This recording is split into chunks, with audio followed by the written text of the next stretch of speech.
That was his intention anyway. Good morning. Hey, good morning, Bob. Hey, good morning, Donnie's audience. We just officially have hijacked Donnie's show. We don't know where Donnie is. This is the Donnie Glover Political Roundtable on Black USA News. And we've got everything going except for Donnie. And in my estimation, not necessarily a bad thing. So, Donnie, I hope you're out there watching your show. It's like being in a house watching your bicycle go by your window. Hey, ain't that my bike? Yeah, this is your show, Donnie. Anyway, Bob, how you doing, man? I'm fine this morning, Mike. How are you? I'm doing great, man. Just goes to show in our community, one monkey don't stop no show, and the show must go on, man. I know Donnie had texted me about a political roundtable. We know that there is so much going on in local politics and national politics. Although I've always said my focus is on what am I doing about it, not necessarily the fact that madness is going on around me, man. But been pretty interesting, Bob. Been pretty interesting, man. Well, among other things, that the thing that obviously would be a somewhat concern to me, or I'd be interested in anyway, is Trump's assault on the legal profession, or at least those in the legal profession who have seen fit or had the audacity, either in their personal capacity or as an attorney for various parties who've had the audacity to challenge any of his actions or anything that's been done under his name or for his benefit. Him being, of course, Trump. And he made a deal with one of the so-called big law firms, Paul Weiss. But others, Elias and other firms, so far have, as far as I can tell, have not succumbed to Trump mania, and have indicated that they are indeed remain committed to doing what the profession dictates, which is to represent any client with a creditable claim that's whose interest is consistent with the interests of the firm. And so, but this idea that the whole world began against Trump, and expanded by the notion that if you are against Trump, you are indeed against the world, is one that we see played out over and over, and almost in every instance. This person called Donald Trump wants to be king of the world, and there's only a couple of people who he apparently is willing to share his throne with. One being his deputy, Musk and the Musketeers. One being his hero, Putin, and the other being the American Secretary of State, which is not Mark Rubio, is Bibi Netanyahu. So, uh, other than those people, he apparently is obsessed with the idea that anyone who has ever said anything against him, and particularly if you're a so-called Democrat. Now, I don't know what happened. I mean, he forgets a lot of things, which is at one point he was one of those demagogues himself, Democrats himself, a long time ago. But for black people, I think what this demonstrates more than anything else is that what Bernie Sanders said about the Democratic Party and the Republican Party is absolutely true, which is that they're both parties dominated by billionaires who, for the most part, are white billionaires who have no one's interest other than their own at heart. And Bernie's correct about that. And so this is the world that we have. How do you see it, Mike? Hey, well, are we surprised at that? That is his play to be king and ruler of the United States. So he was elected. So as far as I'm concerned, I wish him well.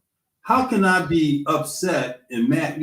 So hey, maybe my candidate didn't win. Maybe the best and I'm not going to say most qualified, the person that got the most votes, even though I hear the conspiracy theories out there that perhaps the election was fixed and Elon Musk and X had something to do with that. But, you know, if Donald Trump succeeds, so we have a lot of our brothers and sisters around the world of color that are in dictatorships and autocratic situations around the world, and they live and they survive, right? And most of those are corrupt environments from a resource perspective. So why can't we be? Why is it that we can't be aligned as the United States to what much of the rest of the world is, particularly when you look at certain countries that have sort of the same, or leaders have sort of the same game plan as Donald Trump? So I sleep good at night. You know, it's unfortunate what we're seeing in terms of the spill out as he marches towards that path of total rule, total control that he was voted in. Donald Trump was voted in the presidency based on the platform that he is now carrying out. Now, there have been some surprises, not on my part. There's been surprises on the behalf of the people that voted for him, that all of a sudden the water hose was turned on them. Right? But short of that, what the hell, man? I mean, what I care? Do you care? Yeah, well, you know, first of all, the notion that the 79 million people or so that voted for him were intended for him to do what he's doing is obviously false. Because a great number of them have been surprised by what he has done, by where he pointed, as you say, the water hose. But the other thing is, what happened to the other 78 million or so who didn't vote against him? They no longer Americans? Their positions no longer care? Are their positions no longer important or even to be acknowledged? I mean, he acts like the only people that voted were the 79 million that voted for him, and nobody else matters. Particularly if you're from the state of Maine and you're the governor of Maine, who had the audacity to challenge him in person, and who says, you know, an apology from the state is not sufficient. She's got to personally get on her knees and grovel in response, because she made the statement, "I'll see you in court." And she now says, okay, Trump says, well, until she personally apologizes to me, I'm cutting off all funds to the state of Maine. And her response is, okay, then no citizen of the state of Maine, the income tax that ordinarily we withhold for the federal government and send to you, guess what? We're not sending you any money. So we don't have to ask you to send it back. We're going to keep it in the first place, since you're not sending us anything. But this is going on within the United States, not just the rest of the world. And of course, we know, you know, Musk's involvement in the election in Germany and other parts of the world where he's trying to establish himself or reestablish himself, as the case may be. But no, I no, people shouldn't be surprised. But what is somewhat alarming is that we have not, at least I haven't seen any leadership within our community. And I'm not calling our community people of color, because the last time I looked, white was also regarded as a color. So I'm going to call it what it is. I'm going to talk about, I don't see any leadership in the non-white community, whichever shade of non-white you claim, black, brown, or yellow. But I haven't seen any semblance of leadership within the non-white community against him. And of course, the only line of defense so far seems to be the courts and the judges. And he's said over and over again, I don't really care. I mean, he says on the one hand publicly, we are not defying the rule of law or the judges, but he's doing exactly the opposite. That's always been his play. Say one thing and do the other. He's like a magic man. It's like the shell game, where now you see it, now you don't. So yeah, I'm not defying the rule of law, but I'm not telling you who was on the planes either.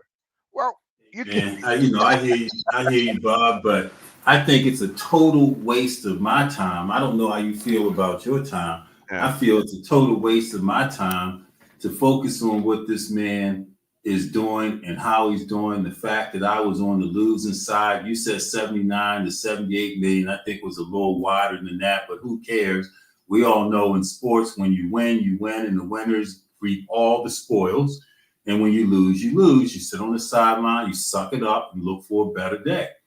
You know, and I think that complaining, just like that governor, independent Republican governor, whatever she was, of Maine, etc., that said that in the White House, and you said that the people that voted for him are surprised. They shouldn't be, because when you deal with a loose cannon like that, you never know what it is you're going to get. It isn't like this guy didn't intimate a couple of years prior to actually running that he felt as though the government of the United States, and, you know, as I traveled the world, and, you know, I've had an opportunity, fortunately, to travel widely, is that people don't like our every 4 years in and out of government. They're like every 3 years, 4 years, 2 years, you guys are switching up, and then the rest of the world has to adjust to you. Is that really what democracy is all about? Hey, do we have an imposter in the studio, man? I thought you blocked that. Well, you know, but Mike, this is the only form of democracy where the winner actually does take all. In every other form of democracy that I'm aware of around the world, even the winner has to form a coalition to govern. You cannot simply ignore those who didn't vote for you. You cannot. That there must be a coalition. This is the They just had that happen in Canada. Canada prime minister won, yes. but in order to have votes, and that's the parliamentarian system, the English system of government, that you may be a Tory, but you've got to get 2 or 3 of the other parties to join you in order to have the significance to carry the weight of your agenda through the parliament. Which means that it's a multi-party system to what you've always spoken of, Bob. Whereas here in this country, we basically relied on the strength of a 2-party system. Well, and that's because it wasn't intended to be a 2-party system. That's what those in power have created. The Constitution there's nothing about in the Constitution that says there's going to be 2 parties, and there's certainly nothing that says there's going to be Democrat and Republican. And the names, obviously, as you know, have changed over the years, which is why, you know, the Republican Party during the era of our grandparents and great grandparents is certainly not the Republican Party as it exists today, and not even before Trump was that true. So what happens is the billionaires, the ruling class, has found a way to usurp the government that was created to protect the people. The billionaires never need. Good morning, Doni. How are you? The billionaires don't need government. They never did. The government was protected for the people, to protect the people from the king. What we see now in America is that the king has taken over the government, so that the people are left with no protection whatsoever. Right, Doni? Well, where do we start? Good morning, and thank you for starting the show. I'm seeing some of the headlines about this guy. This is from CNN 2 hours ago. Even rich people are starting to worry about this guy. Yeah, because but not so much worried about him, but they know that he really doesn't control the Musk and the Musketeers. They're really worried that Musk is going to tread over into their territory. That Musk eventually will become bigger than they are. That they will. Who am I to speak for rich people? I'm not sure I even know any. But but it seems to me that if the goal of the rich is simply to acquire more, and somebody is out there that stands in your way or is even threatened to take what you have, then that's the reason for them, even the rich, to complain. And I think that may be what you're referencing, or what the article that you're talking about is really referring to. Mm-hmm. Michael? I say bring it on. Let it happen. But people, this is what people wanted. And it's what's really interesting is to see still the people who justify this guy. That's what's really interesting. There's still people who justify him. Well, that's residuals of a dictatorship. Black and white. I mean, you see it happening in Russia and other China, where you have your cohort of people around your leaders who are benefiting as a result. That's the choir. So his choir are the ones that are regurgitating what it is that they see everything right about this. And he said to the people, Donald Trump said to the people, hang on, you're going to endure some pain before, I spread the good amongst you. So he's telling his people that in order to set it up so that everyone benefits in the future, this little pain that you may suffer, the job losses, etc., because the jobs are going to come back to the United States as a result of terrorism. We're going to have a higher educational level of employees in the public sector again, because we're dumping and cleaning out the federal system. So he's redistributing money, or the GNP of the United States. And you know what? I'm sitting here watching and I'm saying, well, let's see what happens. Well, I think we know what's going to happen. I mean, well, what's going to happen? Because I don't know. What's going to happen is he's going to continue acting out his obsession with power. He's going to continue, the billionaires around him are going to continue acting out their desire to acquire greater control over the resources of the world.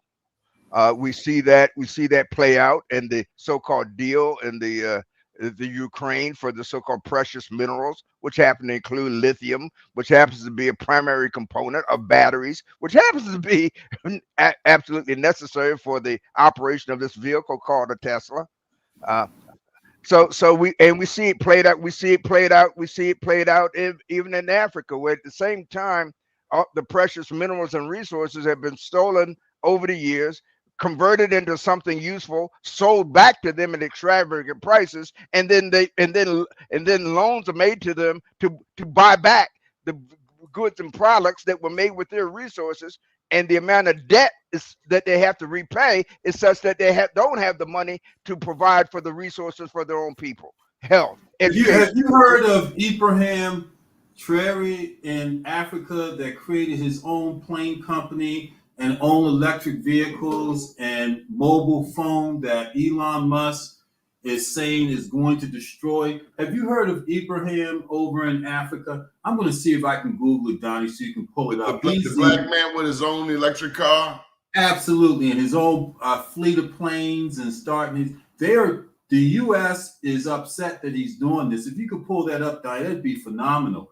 Because he says, well, we rely too much on America to fuel the global economy. So here's this rich guy that in Africa, African guy, that's created his own, man. And Elon Musk apparently is very upset at this, but this is what I mean when we have to do something about it. So we sit around, complain, and Donnie, I wonder what the correlation is between the $3 trillion the U.S. is in debt and the $3 billion the state of Maryland is in debt, and the ultra responses by each of those leaders, the country's leader and the state's leader, to the debt.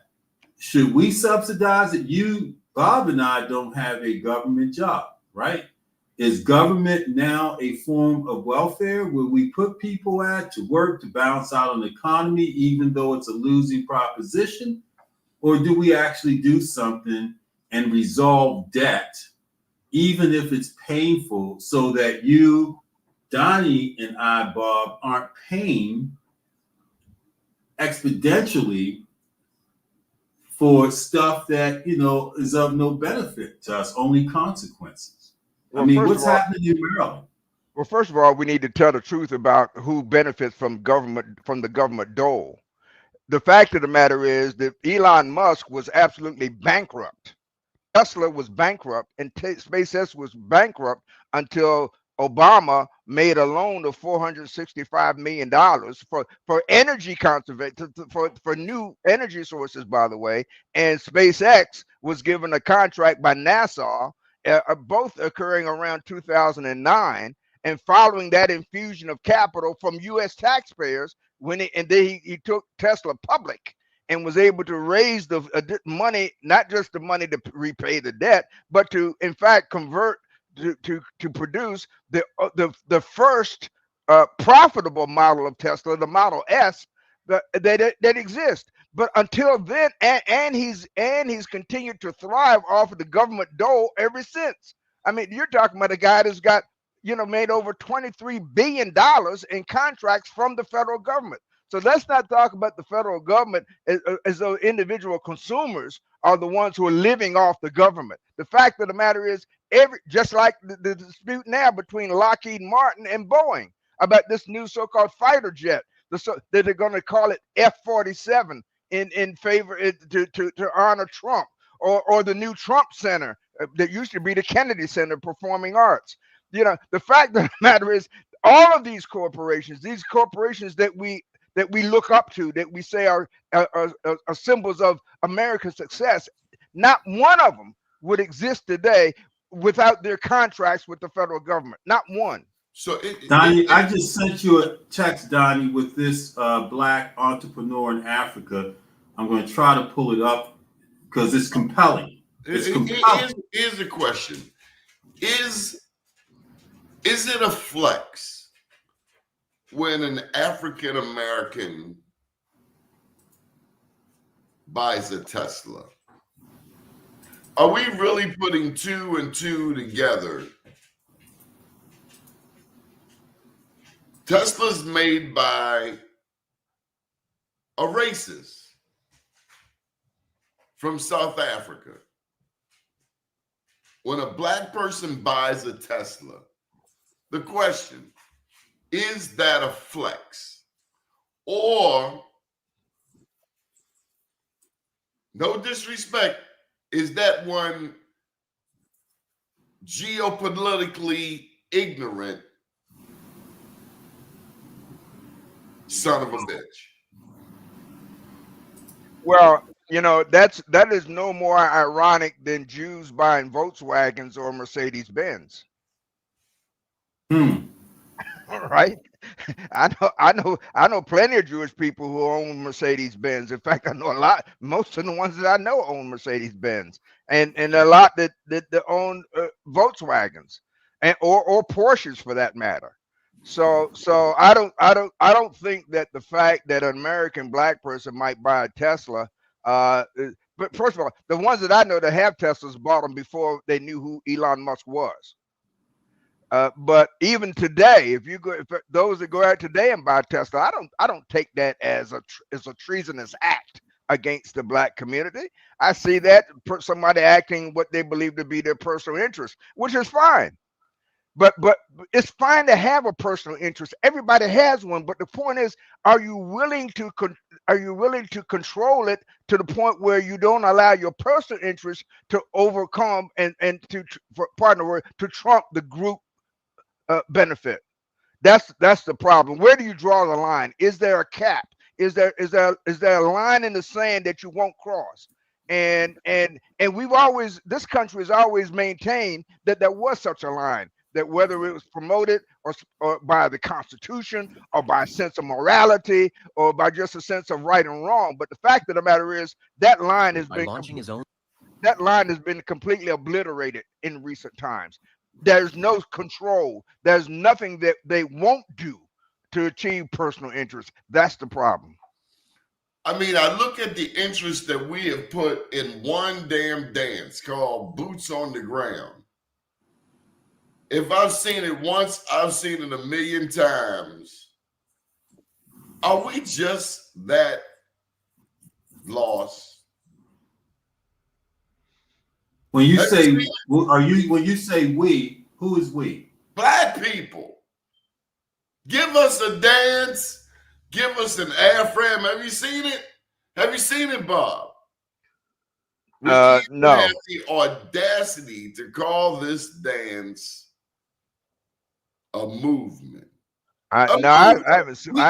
We have teenagers who cannot read.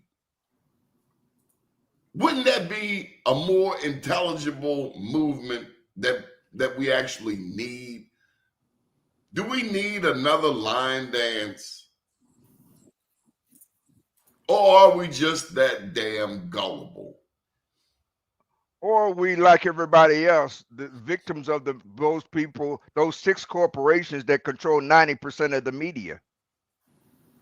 What we think we know, we don't know. We only know what we only think we know what we're told. The fact of the matter is, and if you keep repeating it enough, it will be believed. That's the pedagogy of learning. Our young people cannot read. They don't have to. That's the point. That's the whole point. You've been told you don't have to read. You don't have to know anything. Just do what we say. Follow our lead. I watched a woman the other day videotaping a 2-year-old on TikTok. I'm watching it with my own eyes. Yeah. And she looking at me to see if I see it. I was like, I can't believe I see you. And it was just some really adult music. What in the hell happened to us, man? What our ancestors, look, and then we got this thing, oh, not everybody's made for college. Do we really understand what our ancestors went through to build black colleges? And then we have the audacity to say, now our ancestors were killed in some cases if they were found out to be learned, if they were found out to know how to read, how to count. But now we have embraced ignorance. Oh, not everybody's made for college. When a person gets locked up, a young adult, a young black man, what happens to him, Mr. Bob, when they go over to the jail? They make him go to class. But we have embraced 60 is passing. Oh no! Yeah. I mean, that's we don't even talk about Sonia Santolisa. Mike, I have not heard that woman's name in a year at least. Mike, you said it yourself. Nobody goes to the school board meeting. We now have a partially elected school board. You have not heard one damn word from the school board. Not one. Because just like the Board of Public Work, the Board of Estimates in the city, it's still controlled by the mayor. Not that that's necessarily a bad thing. You only have 2 elected leaders. You only have 2. And education, you're right, our threshold, because it has been taken away from our community since Brown versus Board, we decimated our education apparatus with Brown versus Board. And here we are decades later paying for that decimation of it because our educators aren't of the community. You know that over 80% of the educators are not African American and less than 3% are African American men. Back in the 40s and 50s, we had no choice but to have 100% of all of it because we couldn't get education any other way. So be careful what you ask for. And we got to, Donnie, I'm going to draw a distinction between the group that I call American blacks and other black folk, because there's a difference. There's a difference between somebody who looks like me, who just got off the plane in first class section, and people who look like me, who's still bearing the scars from incarceration or either the so-called illicit form of slavery. And I refer to incarceration as a form of slavery because that was the exception under the 13th Amendment. when slavery was supposedly abolished, it was abolished with the exception of those serving time. And what you see is serving time is for the rest of your life. The black men who are incarcerated, who have supposedly paid their debt to society, who are no longer on parole or probation, still can't get jobs because the fact that they were incarcerated is still part of the permanent record. So that you have to go through a process of so-called expungement which is very, very limited. So you never repay your debt. You're branded for life. You cannot recover from it, because every time you apply for a job, are you a convicted felon? Have you gone, whether the job has anything to do with the cause of your incarceration in the first place? So the process of the business of incarceration has never ever ended, even though supposedly slavery was an economic institution. It was an economic institution justified by race, but it was an economic institution. And we've not, and so the answer to that is, why haven't our civil rights organizations ever argued, Donnie, that the Fifth Amendment and the 14th Amendment prohibition against taking property without just compensation, why hasn't that been argued? Why do we, when people talk about reparation, they talk about it as though it's a social issue and not a constitution, they're not based upon constitutional principles? Why is it that the NAACP, in spite of everything that Trump has done already, the only coalition that they form is one when to abolish the Department of Education with only 4,000 people, 4,000 employees, the fewest number of employees of any federal agency to begin with. That's the only coalition that the NAACP is joined for the purpose of suing Trump. Why is that? Why has it been silent? Is the NAACP really our organization? Well, that's the question I'm asking. Or the Urban League, for that matter. We fall for the okie doke. Do black people really run the NAACP? Or the Urban League? Or the National Minorities Development Supplier Council? Or any of those other sort of venerable organizations that are supposed to be representative of the black community? Whatever the black community is, however you define it. So this is why it goes to the sense that when we ask them for money to support these organizations, the organization's agenda has to align from where the money comes and not cross that threshold, right? Right. So the money is tied. The money that we ask for, when you see the Image Awards broadcast, who do you think pays for that? So it ain't gonna be but so controversial. Ask Arsenio Hall what happens when you get money from someplace and you become controversial, they'll cut you off at the knees. Ask Joe Biden when he pardoned the 2 judges in Pennsylvania who sold children into the penal system for profit in our recent time, just a couple of years ago. He pardoned them in December, right? Ask him about the pay method of prison or the penal system, man, that it is alive, well, and real. So when our black men come out of prison, the unfortunate thing and why they can't get jobs is because they don't come back to communities, they come back to neighborhoods. See, we have this false image of what community is. We always say unity in the community. We don't have communities, we have neighborhoods. We have neighborhoods because communities are thriving thresholds of opportunity with businesses, banks, etc., that become self-sufficient, which is why, as you talk about Donald Trump, is separate but equal more than a doctrine. I keep saying it. I'm not saying it for any reason other than for us to put it on the table and discern it. Is it time to look at separate but equal as more than doctrine? We lived with it for decades before we went and asked them if we could come move and go to school in their neighborhood. If we had a Willie Adams alive today, would our educated blacks in the highest offices in the land appreciate what he contributed to our community? Or have we reached a status that is so elite that we would totally want to write Willie Adams out of the history books?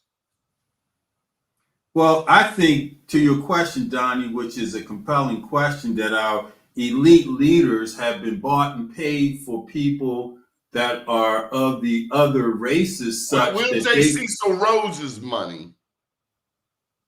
Yeah, so that's what I mean. So we have been bought and paid. So we look at someone like Willie Adams who fueled our communities, because we had communities back then. We had thriving communities that he helped build. We had a code. So what, Don? What? We had a code. Yeah. Well, but they saw that. That's why they cut him off at the knees and kept until he formed a coalition with white people. White people wanted in with his game like they do every time. Every time we seem to have something thriving of our own, you know, they're going to figure out a way to get themselves cut into the game. Wasn't that what the movie Hoodlum was about with Lawrence Fishburne? Absolutely. That's right. But have we become so elite, so accomplished, so wanting to be their neighbors and their friend that we would look down our nose at a little Willie Adams today? Because our ultimate objective was to be accepted by white people. And the only way we could, the way that we figured that we could best accomplish that was to be like white people. And talk like them. And talk like them, dress like them, act like them, and cherish their goals and objectives. No matter how. No matter how. Ebonics isn't real. Should we be speaking Ebonics? Now, it's not a question of should we be speaking it. The question is who decides what we speak. Who decides that what we speak is the wrong way or the right way or the good way or the bad way? Whoever sets the standard for where we feel success is, be it Harvard, be it Roland Park, or be it Northrop Grumman, whoever sets the standard for what it is that we feel we have to attain to work in that society. Put another way, who pays the piper calls the tune. That's what you just said. He who pays the piper calls the tune. And I heard that in years ago when I was a member of a local congregation, religious congregation known as Huber Memorial Church. There was a leader of the youth ministry within that church get on the pulpit and to announce a summer internship program for young black kids. And he repeated, he said, listen, you all, I'm not going to tell you about an opportunity at Howard. I'm talking to you about an opportunity at Harvard. He emphasized that. I'm not talking about Howard now. I'm talking about Harvard. What is that saying to the young people? That's saying to the young people that what Howard may have, no matter how good it may be, can never approach the benefit of going to Harvard. That is what we have taught our children, and then we wonder why they have no respect for us. We've taught our children that whatever white folk have to offer is better than anything we could ever provide to them. And then we wonder why they don't respect us. Because I don't know if that's true, Bob. I don't know what's true. What part do you disagree with? Because at one point we had no choice but to respect what we had, and that's when you had more HBCUs by far than you have now. That's when we had black teachers living in the black community as well as black preachers. But when you have a preacher like P.M. Smith perpetrating that and preaching that in the pulpit, he didn't say P.M. Smith. I know it was, and it was in his church, but it wasn't him that said it. Go ahead. But it's his church, so it allows. So that's the tone of his church, and we know it anyway, right? We know that's the tone of his church. Oh. Now, be careful. Are you saying that PM is a conservative? What I'm saying is that to what Bob said, because if it's my church, I'm not going to let something happen that I don't approve on that wide. If that's my church, so if I'm saying that Harvard is better than Howard, and you should look at Harvard as the achievement, and it wasn't mitigated, then that's PM's church and his voice, and he said it too. Whether it came out of his can't totally give it. I'm saying that. Somebody that goes to your church doesn't have to believe everything you believe. He said he was part of his ministerial staff. At the same time, P.M. Smith is the only pastor that have come to the corner of Pennsylvania and lost. The only preacher that I've seen with a huge church that will bring his congregation right to the heart of the hood. So we got to be careful how we judge, Michael. I love P.M. Smith. I can judge and say what I want because I believe that instance is his voice. But I'm also, it doesn't mean that you corrupt the whole body because one thing comes out someone's mouth. Hey, listen, I had the man on my show and play clips of him giving out water and giving inspiration to people. But it doesn't mean that everything said. There are contradictions there. There are contradictions if you look at it. And we as media have to call it out. You got to call out the contradiction. One in particular is the We have notion to be that mindful of the one Donnie, one area that is that I find fault with is the notion that you can ultimately define and describe the goals and objectives or the lack of accomplishment within a community, that you can align that directly with political affiliation. That Democrats I've often heard him say that refer to the fact that since it's been since the, or I should have put it another way, since the mid to late 50s, Baltimore City has been under Democratic leadership. And even today, and so therefore you deduce from that the reason that the city and other cities that have been have similar history are in the condition they are is because of, quote, Democratic leadership. That's a non sequitur in my opinion.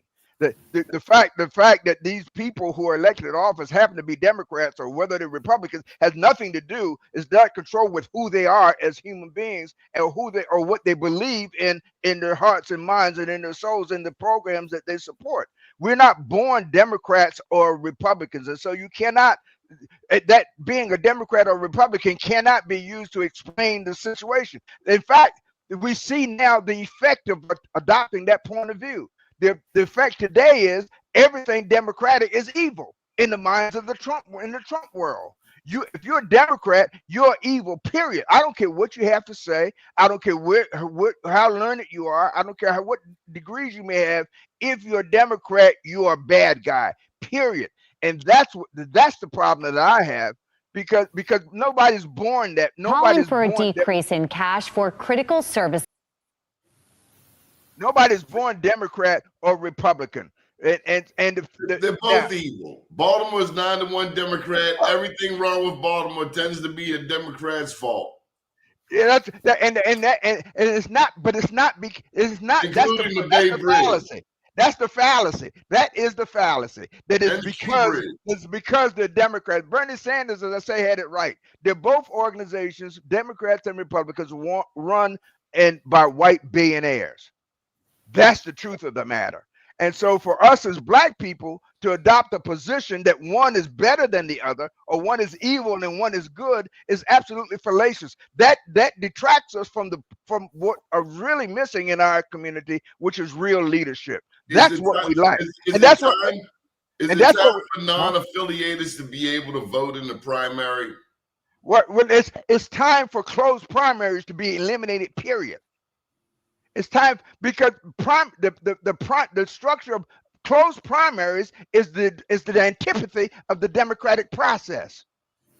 It's the antipathy of the democratic process. It's the first step in the process of not being able to choose who you want. I shame. Okay, I'm done for now. So anyway, what do you think of AOC replacing Chuck Schumer, if that has any meaning for us as a people? I love AOC. I love Jasmine Crockett too. I hope she keeps punching him in the forehead. Oh, wait a minute now. Pam Bondi has already issued a warning to Jasmine Crockett. You got to be careful when you tell people that when you say the things that support the destruction of Teslas. You better be careful. I'm coming after you. I've been ordered to come after you. This first time I've known of a political figure being threatened by an attorney general, the same attorney general who instructs our staff to completely ignore and disobey an order from a federal judge. When the judge says, I want to know if anybody violated my order, the attorney general says, you don't have a right to that information. So honestly, do you see this circus continuing, or do you see somebody getting wiped off the map? Do you see somebody getting popped? Do you see a civil war? Do you see an assassination? Do you see this circus continuing? I see all three. I see a civil war. I see the process. I see the thing that's begun continuing, and I see the possibility that somebody may be, quote, assassinated. But they're not mutually exclusive. In fact, I think they go hand in hand.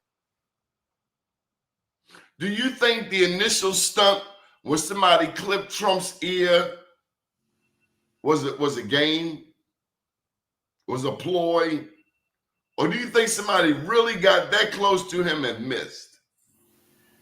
I think we'll never know. I think that when the shooter was killed, we lost. And there was a scene in the Designated Survivor, a TV series that where Kiefer Sutherland was the designated survivor and became president after the entire government was blown up during the State of the Union address or something like that.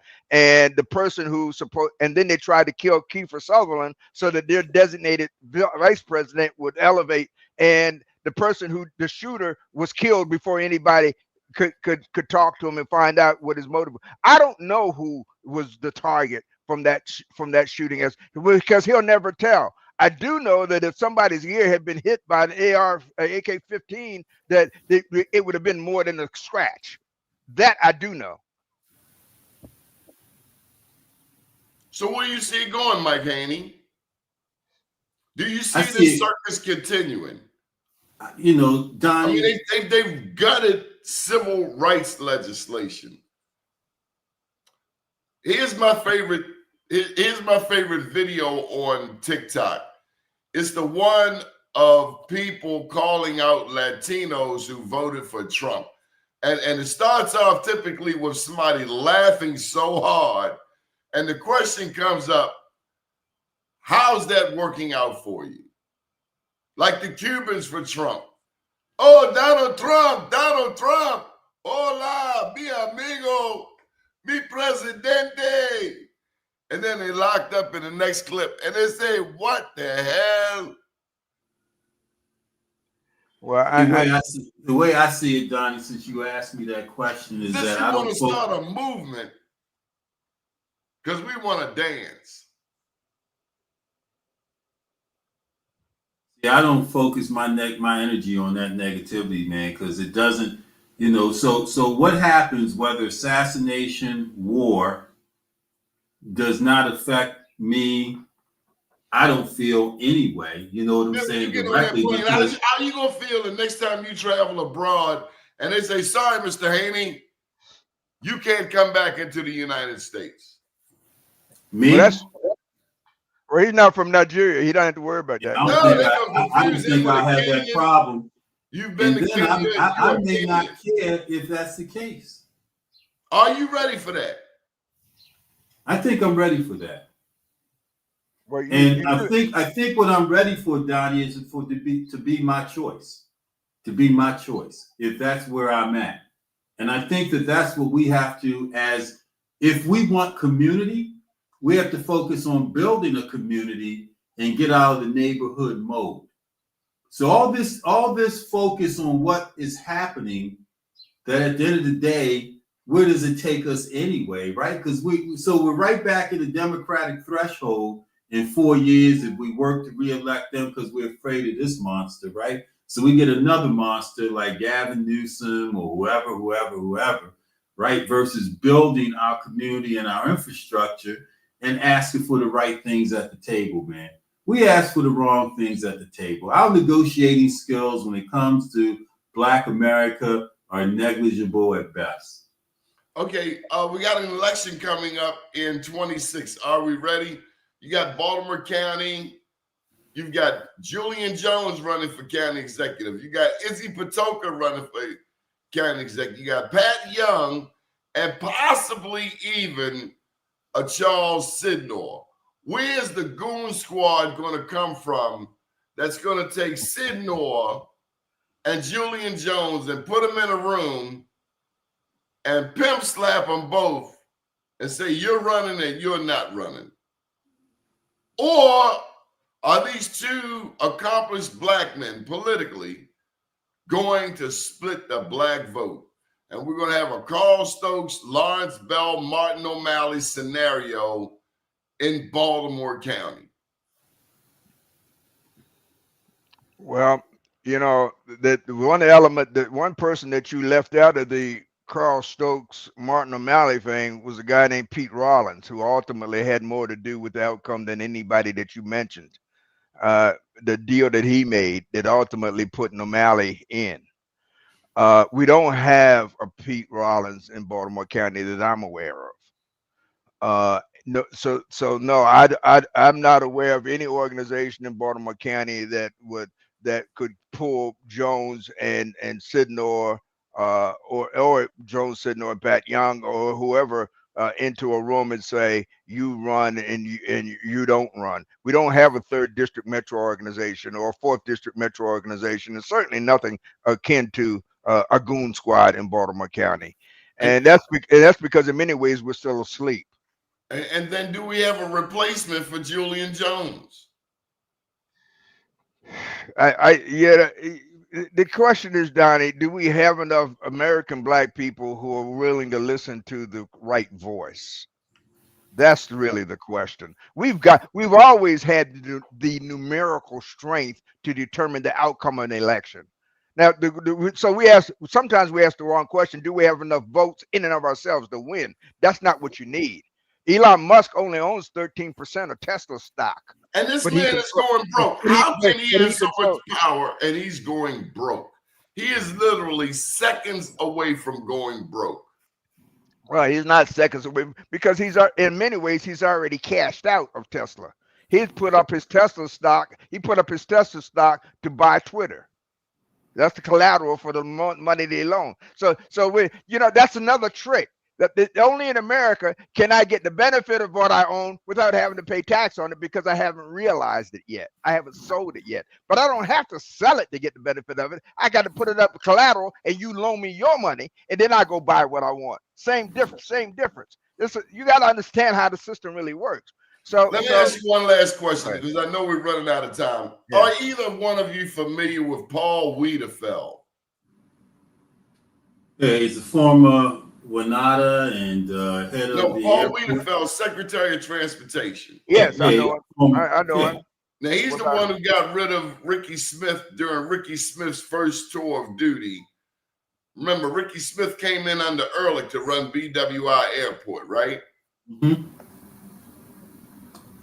And Donnie, Donnie, that's a good example. And Ricky Smith is responsible for the bankruptcy of at least 2 Black families that I'm aware of. Right? Because during the minority business fair, Black people were encouraged to become vendors and concessionaires at the airport. And they were encouraged. But then when they got their leases, they found out that, hey, well, this site that you thought you were going to have on the main corridor, it's not there anymore. It's over here in the back where nobody goes. And guess what? Those items that you thought you were going to sell and make money at 50 cents, I'm only going to allow you to sell them at 25 cents. So you can't make a profit at that amount. So look, you're blaming Ricky Smith on that? He was in control. He was in control of the master lessee that controlled the concession arrangement at the airport when those things happened. I thought that was Fratport. Like I said, he was in control of them. Let me finish the scenario. So Ricky gets bounced out of the airport the first time, and for all intents and purposes, Ricky gets a great grade. Obviously, because he's now been promoted to run the busiest airport in the world. And I don't think you get there being a failure. And I called that. Remember, I called that. You called what? I called the fact that he was going to leave Baltimore and go to Atlanta. I called that. Well, what I'm getting to is that Wiedefeld was O'Malley's boy, right? Yeah. Hogan comes in, brings Ricky back because Ricky left, went and ran Cleveland's airport. But then this governor brings Wiedefeld back. And no one is really saying it, but Wiedefeld was probably descending down on Ricky again. I mean, Wiedefeld was the guy that fired Ricky the first time or chased him out. O'Malley's boy. So are you saying O'Malley's boy. So are what you really alluding to is the fact that this is still O'Malley's government? I'm just putting it out there. I'm just asking the question. Is that what you're alluding to? The fact that O'Malley still has his hands and paws on government here, and that's the reason why we're $3 billion in debt, and why Hogan will come back and probably run the next election cycle. Is that what you're saying? Well, remember, Francho had a deal already with Major Riddick, didn't he, Bob? Yep. Yeah, that's true. That is true. But my question is, why didn't Ricky Smith raise the issue? Why did Ricky Smith complain about what was being done to him by Wiedenfeld? Because he had another option, Bob. Why would he? No, because he was concerned only about Ricky Smith. Call it what it is. He was concerned only about Ricky Smith. He wasn't concerned about how the black community actually knowing the truth about what was going on, so that they could act, so that we could act accordingly. He was concerned only about his own truth. What was the truth? What was Donnie, in what form did Ricky Smith come forward and complain about what was going on and why he was being treated and who was responsible for it? What form did he occur? What form did he appear in and say those things? Who would he complain to? It's not a question of. I use the word complain. I said or inform. What form? What venue did he use to inform our community about what was going on? I can tell you what form he did. Go ahead. The one in which he went to and handed him his damn resignation and went somewhere where he was wanted. That's the biggest form of complaint that you can ever go against the system, because the system at that level don't really care. You hand them your shit and you go elsewhere. And then you let people speculate as to why. As to why. Why did Maryland lose someone of that talent, that stature, to the best system in the world? Because Maryland couldn't handle it. And a racist like Wiedefeld even allowed. He had the perfect complaint. He complained the best way possible. Hey, here you go. Get who you want. I'm out of here. Can't beat that. Try to replace that. So you got to replace Ricky Smith. You got to replace Al Hutchinson. And it's brought to my attention that you got to replace the BDC guy, Colin. Yeah, Colin Tabor. He's gone. They all gone. Interesting times. Pay attention, folks. Election is coming up. There's an election next year. Mr. Bob, Mr. Haney, thank you for joining us this morning. Always. See you later. Good morning, world.